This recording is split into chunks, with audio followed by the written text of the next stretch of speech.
ನಮಸ್ತೆ ವೀಕ್ಷಕರೇ, ಆಸೆ ಧಾರಾವಾಹಿಯ ಮಂಗಳವಾರದ ಸಂಚಿಕೆ ನೋಡ್ಕೊಂಬರೋಣ. ವೀಕ್ಷಕರೇ, ಅದಕ್ಕೂ ಮುಂಚೆ ನಮ್ಮ ಚಾನಲ್ನ ಸಬ್ಸ್ಕ್ರೈಬ್ನ ಮಾಡ್ಕೊಳ್ಳಿ. ಇವತ್ತು ಮೀನಾಗೆ ತುಂಬ ಖುಷಿಯಾಗಿರೋವಂಥ ದಿನ. ಯಾಕಂದರೆ ಮೀನಾ ತಾನು ಇಷ್ಟಪಡೋ ಅಂಗಡಿನ ಓಪನ್ ಮಾಡ್ತಾ ಇದ್ದಾಳೆ. ತನ್ನ ಸ್ವಂತ ಅಂಗಡಿಗೆ ಮಾಲೀಕಳಾಗಿ ಹೊರಟಿದ್ದಾಳೆ ನಮ್ಮ ಮೀನಾ. ಅದರಿಂದ ಮೀನಾಗೆ ಅಂಗಡಿ ಓಪನ್ ಮಾಡಿದ್ದು ನೋಡಿ, ನನ್ನ ಅಂಗಡಿ ಬಂತಲ್ಲ, ನಾನು ಇನ್ಮೇಲೆ ಸ್ವಂತವಾಗಿರಬೇಕು ಅಂತ ಹೇಳಿ ಅದರಲ್ಲೂ ಸೂರ್ಯ ತುಂಬ ಎಫರ್ಟ್ ಹಾಕಿರ್ತಾನೆ. ಮೀನಾಗೆ ಒಂದು ಅಂಗಡಿ ಹಾಕ್ಕೊಡ್ಬೇಕು, ಅವಳು ಕೂಡ ಎಲ್ಲರ ಥರ ದುಡಿಬೇಕು. ಮನೆಯಲ್ಲಿ ಶ್ರೀಮಂತರ ಮನೆಯಿಂದ ಸೊಸೆ ತೊಗೊಂಬಂದು ಸಕ್ಕರೆ ಜೋರಾಗಿ ಆಡ್ತಿರ್ತಾಳೆ. ಅದನ್ನ ಹೇಗಾದರೂ ಮಾಡಿ ಮುರಿಬೇಕು ಅಂತ ಇಲ್ಲಿ ಆಸೆ ಇರುತ್ತೆ ನಮ್ಮ ಒಂದು ಸೂರ್ಯನಿಗೆ. ಅದಕ್ಕೋಸ್ಕರ ಅಂಗಡಿ ಓಪನ್ ಮಾಡಿದ್ದು ನೋಡಿ ಖುಷಿ ಪಡ್ತಾ ಇರ್ತಾರೆ. ತುಂಬ ಖುಷಿ ಆಯಿತು ಕಂದ ಅಂತೇಳಿ ರಂಗನಾಥ್ ಅವ್ರು ಹೇಳ್ತಾ ಇದ್ದಾರೆ. ಎಲ್ಲ ಗಂಡು ಮಕ್ಕಳಿಗೂ ಹೆಣ್ಮಕ್ಳಿಗೆ ನಿನ್ನಂಥ ಒಬ್ಬ ಗಂಡ ಸಿಕ್ಕಿದ್ರೆ ಯಾರು ಕೂಡ ಕಣ್ಣೀರು ಹಾಕಲ್ಲ ಅಂತೇಳಿ ಹೇಳ್ತಾ ಇದ್ದಾರೆ. ಹೌದು ಅಳಿಯಂದರೆ, ನನ್ನ ಮಗಳು ಚೆನ್ನಾಗಿ ಓದ್ತಾ ಇದ್ಲು, ಆದರೆ ಅವಳು ದೊಡ್ಡ ಮಟ್ಟದಲ್ಲಿ ದೊಡ್ಡ ಕೆಲಸದಲ್ಲಿ ಇರ್ತಾಳೇನೋ ಅಂತ ಅಂದ್ಕೊಂಡೆ, ಆದರೆ ಆಗಲಿಲ್ಲ. ಅದು ಈ ಥರ ಮನೆಯಲ್ಲಿ ಕೆಲಸ ಮಾಡಿಕೊಂಡು ಜೀವನನೇ ಮುಗ್ದೋಯ್ತು ಅಂತ ಅಂದ್ಕೊಂಡಿದ್ದೆ, ಆದರೆ ನೀವು ಅದಕ್ಕೆಲ್ಲ ಮತ್ತೆ ಬೆಳಕು ತಂದ್ಕೊಂಡ್ಬಿಟ್ರಿ. ಅವಳಿನ ಮೇಲೆ ಈ ಥರ ದುಡಿಮೆ ಮಾಡುತ್ತೆ ನೋಡೋದೇ ನನಗೊಂದು ದೊಡ್ಡ ಖುಷಿ ಅಂತೇಳಿ ಹೇಳ್ತಾ ಇರ್ತಾರೆ. ಆಗ ರಂಗನಾಥ್ ಅವರು, ನಮ್ಮ ನೀನು ಹೇಳಿದ್ದೇನೋ ಸರಿ, ಮೀನಾ ತುಂಬ ಬುದ್ಧಿವಂತೆ ಅಂತ ಹೇಳಿ, ಆದರೆ ಅವಳು ಬೇರೆ ಕೈ ಕೆಳಗೆ ಕೆಲಸ ಮಾಡಬೇಕಾಗಿತ್ತು. ಆದರೆ ಇವತ್ತವಳು ಸ್ವಂತ ದುಡಿಮೆ, ಅವಳದೇ ಸ್ವಂತ ಅಂಗಡಿ, ಅವಳೇ ಮಾಲೀಕರು ಅಂತೇಳಿ ಹೇಳ್ತಾ ಇದ್ದಾರೆ. ಇದರಿಂದ ಮೀನಾಗೂ ಕೂಡ ತುಂಬ ಖುಷಿ ಆಗ್ತಿರುತ್ತೆ. ನೀವೆಲ್ಲ ಯಾವಾಗ ಬಂದ್ರಿ, ಇಷ್ಟು ಬೇಗ ಹೇಗೆ ಬಂದ್ರಿ ಅಂತ ಮೀನಾ ಅವ್ರ ಊರವ್ರನ್ನೆಲ್ಲ ಕೇಳ್ತಾ ಇರ್ತಾಳೆ. ನಮಗೆ ಸೂರ್ಯ ಬೆಳಗಿನ ಜಾವನೇ ಫೋನ್ ಮಾಡಿ ಎಲ್ಲರೂ ಕೂಡ ರೆಡಿಯಾಗಿ ಬನ್ನಿ, ಈ ಥರ ಅಂಗಡಿ ಓಪನ್ ಇದೆ ಅಂತ ಹೇಳಿದ್ದ. ಅದಕ್ಕೋಸ್ಕರನೇ ನಾವು ಬೇಗನೆ ಬಂದೆ ಮೀನಾ. ಎಲ್ರಿಗೂ ಕೂಡ ನಿನ್ನಂಥ ಗಂಡ ಸಿಗೋದಿಲ್ಲ, ಇದಕ್ಕೆಲ್ಲ ಪುಣ್ಯ ಬೇಕಮ್ಮ ಅಂತೇಳಿ ಹೇಳ್ತಾ ಇರ್ತಾರೆ. ನಿಜವಾಗ್ಲೂ ನಿನ್ನ ಗಂಡನಿಗೆ ದೃಷ್ಟಿ ತೆಗಿ, ನೀನೇನು ಕೂಡ ಹೇಳ್ದಲೆ ಒಂಚೂರು ಕೂಡ ಈ ಥರ ಮನಸ್ಸಲ್ಲಿ ಹೇಳ್ದನೇ ನಿನಗೆ ಅಂಗಡಿ ಹಾಕ್ಕೊಟ್ಟಿದ್ದಾನಲ್ಲ, ನೀನೇ ಗ್ರೇಟ್ ಅಂತ ಹೇಳಿ ಹೇಳ್ತಾ ಇರ್ತಾನೆ ಸೂರ್ಯನಿಗೆ ಹೊಗಳ್ತಾ ಇರ್ತಾರೆ ಅವರೆಲ್ಲರೂ ಕೂಡ. ಅದೇ ರೀತಿ ರಿಬ್ಬನ್ ಕಟ್ಟಿಂಗ್ ಇಲ್ಲಿ ಶ್ರುತಿನ ಕರಿತಾ ಇದ್ದಾನೆ ಸೂರ್ಯ. ಬಾರಮ್ಮ ನೀನು ರಿಬ್ಬನ್ ಕಟ್ಟಿಂಗ್ ಮಾಡಿಕೊಡು ಅಂತ. ಶ್ರುತಿ, ಅತ್ತೆ ಮಾವ ಇರಬೇಕಾದ್ರೆ ನಾನು ಹೇಗೆ ಮಾಡಲಿ ಅಂತೇಳಿ ಹೇಳ್ತಿರ್ತಾರೆ. ಅತ್ತೆ ಮಾವ ಓಕೆ ಅದೇನೋ ಸರಿ, ಆದರೆ ನೀನೊಂಥರ ಡಬ್ಬಿಂಗ್ ಮಾಡೋದ್ರಿಂದ ಆರ್ಟಿಸ್ಟು ಸೆಲೆಬ್ರಿಟಿ ಅಲ್ವಾ, ನೀನು ಮಾಡಿದ್ರೆ ಇದಕ್ಕೆ ಒಂದು ಕಳೆ ಬರುತ್ತೆ, ಅದರಿಂದ ಸೆಲೆಬ್ರಿಟಿ ಕಟ್ ಮಾಡಿದ್ರೆ ನಮ್ಮ ಅಂಗಡಿಗೂ ಒಂದು ವ್ಯಾಲ್ಯೂ ಅಂತೇಳಿ ಹೇಳ್ತಿರ್ತಾರೆ. ಆಗ ಬಂದು ಇವಳು ಕೂಡ ರಿಬ್ಬನ್ ಕಟ್ಟಿಂಗ್ ಮಾಡ್ತಿದ್ದಾರೆ. ಮೀನಾನಿಯವರೇ, ನಿಮ್ಗೆ ಒಳ್ಳೆಯದಾಗಲಿ, ಆಲ್ ದಿ ಬೆಸ್ಟ್ ಅಂತ ಹೇಳಿ ಹೇಳ್ತಾ ಇರ್ತಾರೆ.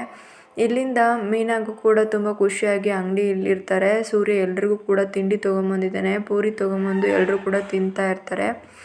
ಇನ್ನೊಂದು ಕಡೆ ಒಳಗಡೆ ಹೋಗಿದ್ದಾರೆ. ಆಗ ಒಳಗಡೆ ಹೋದಾಗ ಫೋನ್ಗಳು ಬರ್ತಾ ಇದ್ದಾವೆ. ಫೋನ್ಗಳು ಬಂದಾಗ ಶಾಂತಮ್ಮ ಅವರು ಹೇಳ್ತಿದ್ದಾರೆ, ನಿಮಗೆಲ್ಲ ವಿಷಯ ಯಾರು ಹೇಳಿದ್ರು, ಯಾರಿಗೆ ಗೊತ್ತಾಯಿತು ನಾವು ಅಂಗಡಿ ಓಪನ್ ಮಾಡಿರೋದು ಅಂತ ಹೇಳಿ.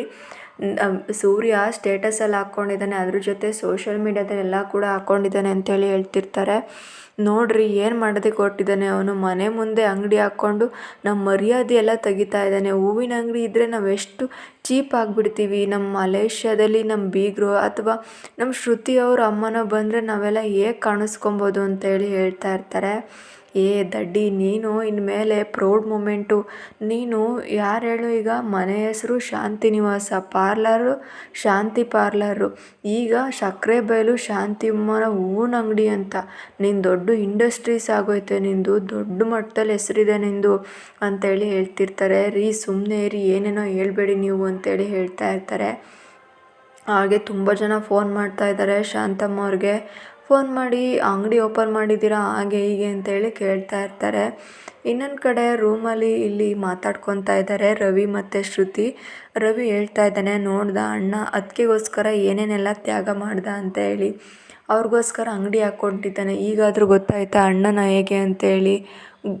ನಿಮಗೆ ಗೊತ್ತಿಲ್ಲ ರವಿ, ಇದರಿಂದ ಏನೋ ಕಾರಣ ಇದೆ.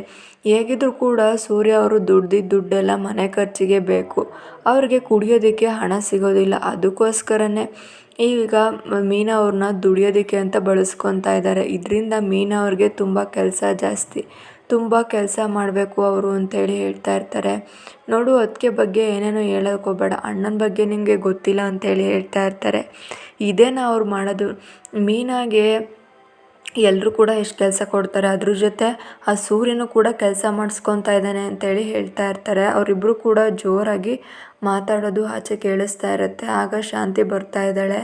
ಕೇಳಿಸ್ಕೊಂಡು ಏನೋ ಆ ಮಗು ಮೇಲೆ ಇಷ್ಟೊಂದು ವಾದ ಮಾಡ್ತಾ ಇದೆಯಾ, ಆ ಮಗು ಪರ ಯಾರೂ ಇಲ್ಲ ಅಂತೇಳಿ ಮಾತಾಡ್ತಾ ಇದೆಯಾ ಅಂತೇಳಿ ಕೇಳ್ತಾ ಇರ್ತಾರೆ.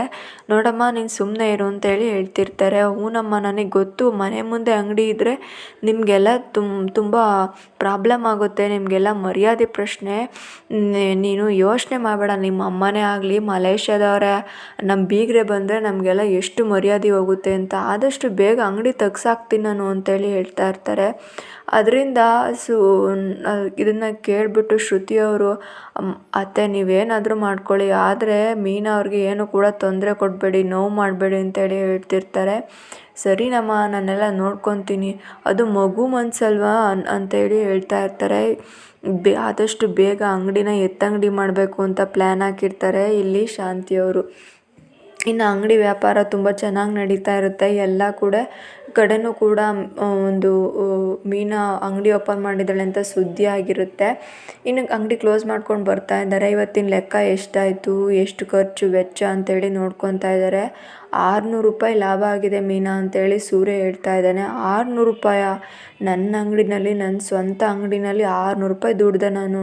ನನಗೆ ತುಂಬ ಖುಷಿ ಆಗ್ತಾ ಇದೆ ರೀ. ಹಾಗಾದರೆ ಈ ದುಡ್ಡನ್ನ ಏನು ಮಾಡೋದು ಅಂತೇಳಿ ಮೀನಾ ಹೇಳ್ತಾ ಇರ್ತಾರೆ.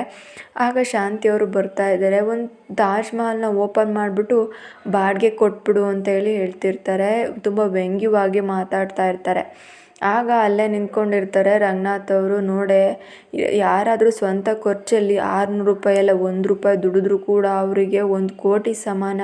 ಇದೆಲ್ಲ ನಿನಗೆ ಎಲ್ಲ ಅರ್ಥ ಆಗುತ್ತೆ ಹೇಳು, ನಿನಗೆಲ್ಲ ಇದೆಲ್ಲ ಗೊತ್ತಾಗಿದ್ರೆ ಈ ಮಾತೇ ಆಡ್ತಾ ಇರಲಿಲ್ಲ ನೀನು ಅಂತೇಳಿ ಹೇಳ್ತಾ ಇರ್ತಾರೆ. ರೀ ಸುಮ್ಮನೆ ಇರಿ, ಇದೇ ನಾನು ಕಾಣ್ದಿದ್ದ ಇದೆಲ್ಲ ಅಂತೇಳಿ ಹೇಳ್ತಾ ಇರ್ತಾರೆ. ನೋಡು, ನೀನು ಸ್ವಂತ ದುಡ್ಡಲ್ಲಿ ದುಡ್ದಿದ್ಯಾ 600 ರೂಪಾಯಿ, ಇದನ್ನು ಅಪ್ಪನಿಗೆ ಕೊಟ್ಬಿಡು ಅಂತೇಳಿ ಹೇಳ್ತಾ ಇರ್ತಾರೆ. ಹೌದು, ನಾವು ಮಾವನಿಗೆ ಕೊಡಬೇಕು ಅಂತ ಅಂದ್ಕೊಂಡೆ ಮಾವ, ನೀವೇ ಈ ಮನೆಯಲ್ಲಿ ದೊಡ್ಡವರು. ಇದಕ್ಕೆಲ್ಲ ನನಗೆ ಇಷ್ಟೊಂದೆಲ್ಲ ಖುಷಿಯಾಗಿದ್ದೀನಿ ಅಂತ ಅಂದರೆ ಅದಕ್ಕೆ ನೀವೇ ಕಾರಣ. ನಾನು ಮಾಡಿದ ತಪ್ಪೆಲ್ಲ ಒಪ್ಕೊಂಡು ಪ್ರತಿಯೊಂದು ಕೂಡ ನನಗೆ ಬೆನ್ತಟ್ಟಿ ನನ್ನ ಮುಂದೆ ಕಳಿಸಿದ್ದೀರ. ನೀವು ಈ ಥರ ಸಪೋರ್ಟ್ ಮಾಡಿದ್ದಕ್ಕೆ ನಾನು ಸೂರ್ಯ ನನ್ನ ಜೊತೆ ಇರೋದಕ್ಕೆ ಈ ಥರ ಬೆಳೀತಾ ಇರೋದು ಅಂತ ಹೇಳಿ ಹೇಳ್ತಾ ಇರ್ತಾರೆ. ಆಗ ದುಡ್ಡನ್ನ ಕೊಡೋದಕ್ಕೆ ಬರ್ತಾ ಇದ್ದಾರೆ. ಬೇಡಮ್ಮ, ಈ ದುಡ್ಡನ್ನ ನನಗೆ ಕೊಡಬೇಡ, ಇದಕ್ಕೆಲ್ಲ ಕಾರಣ ಸೂರ್ಯನಿಗೆ ಕೊಡು ಅಂತೇಳಿ ಹೇಳ್ತಾ ಇರ್ತಾರೆ. ಅವರಿಬ್ಬರು ಕೂಡ ಹೀಗೆ ಒಬ್ಬರ ಮೇಲೆ ಒಬ್ಬರು ಹೇಳ್ತಿರ್ತಾರೆ. ಮೀನಾ, ನೋಡಿ ನೀವು ಇಸ್ಕೊಂಡ್ಲೇಬೇಕು ಮಾವ, ಇದ್ದಿದ್ರೆ ಅಷ್ಟೇನಾ ಅಂತ ಹೇಳಿದ್ಕೆ ಅಲ್ಲಿ ಅವ್ರ ಮಾವ ದುಡ್ಡನ್ನ ಇಸ್ಕೊತಾ ಇದ್ದಾರೆ. ಇಸ್ಕೊಂಡು, ಆಯ್ತಮ್ಮ ನನ್ನ ಸೊಸೆ ಕೊಟ್ಟಿರೋ ದುಡ್ಡು, ಇದನ್ನು ನಾನು ಊಟ ತಿಂಡಿಗೆ ಖರ್ಚು ಮಾಡ್ಕೊಬೇಕು ಅಂತೇಳಿ ಹೇಳ್ತಾ ಇರ್ತಾನೆ. ಇಲ್ಲಿಗೆ ಸಂಚಿಕೆ ಮುಕ್ತಾಯ.